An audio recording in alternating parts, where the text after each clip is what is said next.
बिस्मिल्लाहिर्रहमानिर्रहीम। मुअज़्ज़ज़ नाज़िरीन सामीन, अस्सलाम वालेकुम। दोस्तों ने बार बार ये रिक्वेस्ट की कि रस कपूर मुदब्बर का कोई नुस्खा बयान कीजिए, रस कपूर मुदब्बर का नुस्खा बयान कीजिए।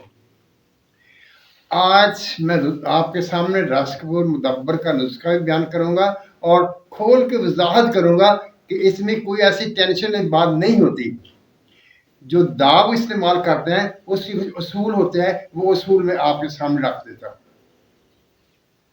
देखिए,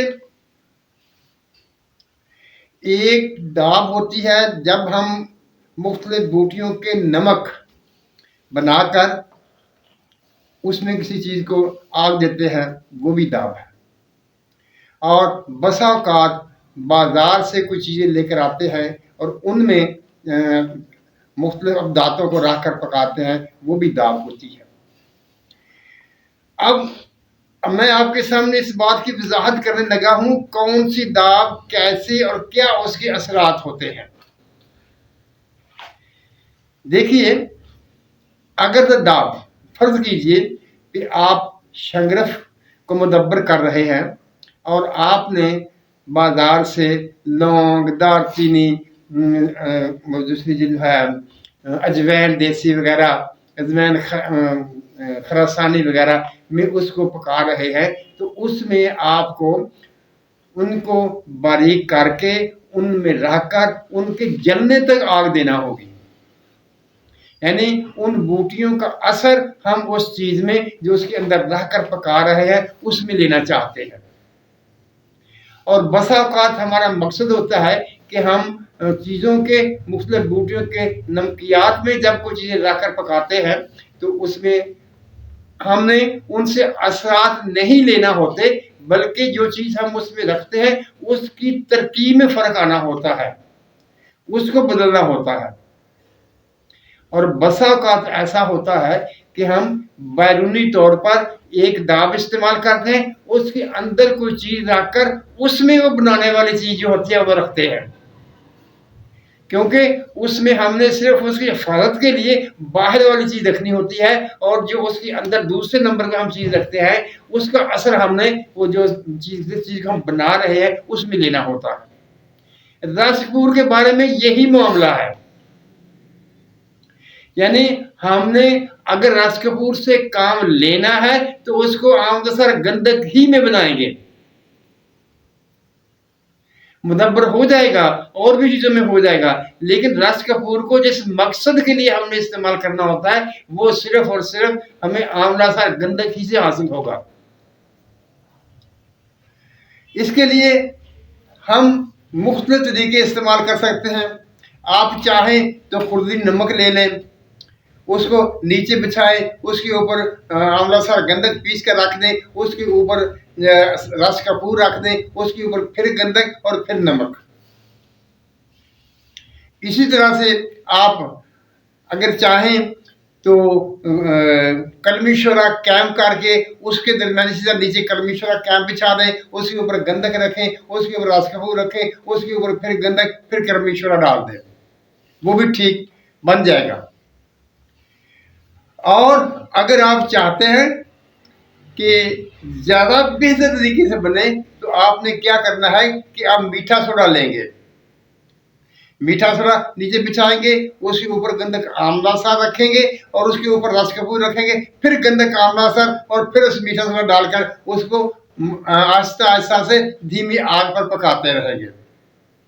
ये भी बन जाएगा, रस कपूर मुदब्बर हो जाएगा। अब सवाल ये पैदा होता है कि सबसे बेहतर कौन सा होगा। सबसे बेहतर मीठे सोडे वाला होगा। आपने ऐसा करना है कि आपने 200 ग्राम मीठा सोडा ले लेना है, 250 ग्राम ले लें, उसको आधा नीचे तवे पर या कढ़ाई में आधा नीचे अच्छी तरह से दबाकर रखेंगे। उसके ऊपर आपने 50 ग्राम आंवला सारा गंधक बारीक कर लेनी है, उसको आधी उस मीठे सोडे के ऊपर उसकी तह जमाएंगे, दरमियान में छोटी सी उसका चक्कर मीठे सोडे जितना बड़ा नहीं करना, उसके दरमियान में اس کو بچھا کر دبا کر اس کے اوپر رس کپور رکھیں گے، پھر اس کے اوپر آملہ سر گندک باقی ماندہ ڈالیں گے اور پھر باقی ماندہ اس کے اوپر میٹھا سوڈا ڈال کر اس کو دبائیں گے اور نیچے ہلکی ہلکی آنچ اسے دیتے رہیں گے۔ اس میں آپ نے آنچ تیز نہیں کرنی، آپ نے آنچ ہلکی رکھنی ہے، آخر میں درمیانی آنچ کریں گے لیکن ہلکی آنچ پر پکائیں گے۔ لیکن اب سوال یہ پیدا ہوتا ہے کہ ہمیں کیسے پتہ چلے گا کہ ہمارا رس کپور جو ہے وہ بن گیا ہے، وہ استعمال کے قابل ہے؟ ہاں، اس میں یہ بات یاد رکھنی ہے، اگر آپ میٹھے سوڈے والی آپ میں جو رس کپور بنا رہے ہیں تو جب آپ کے وہ اس کو ٹھنڈا ہونے کے بعد نکالیں گے تو رس کپور کا رنگ گلابی ہونا چاہیے۔ گلابی رنگ اگر وہ ہو گیا تو آپ کا رس کپور تیار ہے، وہ قابل استعمال ہے۔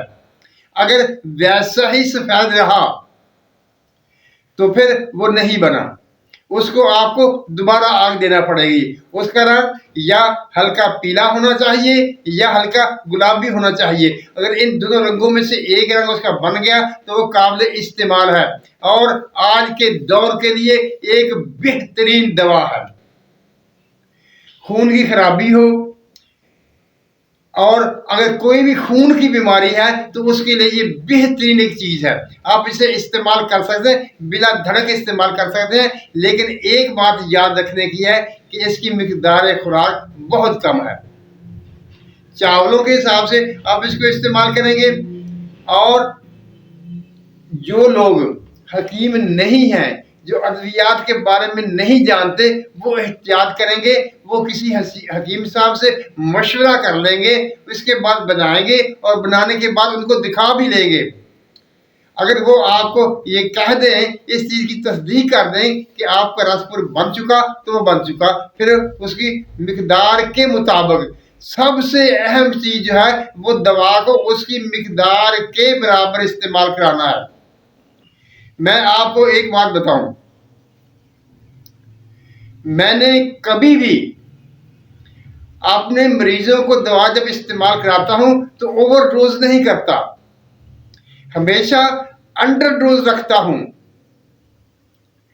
یہ انڈر ڈوز رکھنے کی ضرورت کیوں پیش آتی ہے؟ آج کل نہ تو لوگوں کو خوراک صحیح طور سے مل سکتی ہے، نہ وہ دوا جس طرح بتائی جاتی ہے اس طرح اس کو استعمال کر سکتے ہیں۔ لہذا اگر آپ دوا کو جلد فائدے کے لیے اوور ڈوز کریں گے نقصان ہو جائے گا۔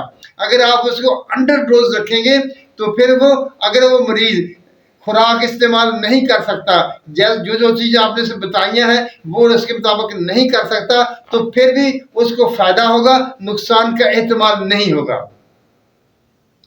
سب سے بڑی جو اس زمانے میں اس دور میں ضرورت ہے وہ دوا کو اوور ڈوز نہیں کرنا۔ اگر کوئی مریض خوشحال ہے، وہ خوراک وغیرہ جیسا آپ چاہتے ہیں استعمال کر سکتا ہے تو اسے مقدار خوراک کے برابر استعمال کیجئے۔ اگر آپ کا کیفا ہوتا ہے، آپ یہ سمجھتے ہیں کہ یہ مریض خوراک استعمال ساتھ نہیں کر سکے گا، جیسا کہہ رہا ہوں ویسا نہیں کرے گا، تو اس کو انڈر ڈوز کر دیجئے، تاکہ اگرچہ اس طرح سے فائدہ تھوڑا کم ہوگا لیکن مریض کو تکلیف نہیں ہوگی، وہ آپ کو گلہ نہیں کرے گا، صرف یہی کہے گا کہ مجھے اتنا فائدہ نہیں ہوا، کم فائدہ ہوا ہے۔ آپ اس کو حوصلہ دیجئے۔ ہفتے کے بعد 2 ہفتے لگ جائیں گے، 2 ہفتے کے بعد 4 ہفتے لگ جائیں گے، لیکن مریض بغیر کسی نقصان کے صحت یاب ہو جائے گا۔ اس بات کو اپنے پلے باندھ لیجئے۔ آج کل ہمیں صحیح خوراک نہیں ملتی، جو ملتی ہے وہ بھی خالص نہیں ملتی، اس لیے ہم صرف یہی کر سکتے ہیں کہ ہم مقدار خوراک کو انڈر ڈوز کر دیں۔ معزز ناظرین و سامعین، ہمیشہ ایک اور اصول کی بات، جو بھی دوا آپ استعمال کرا رہے ہوں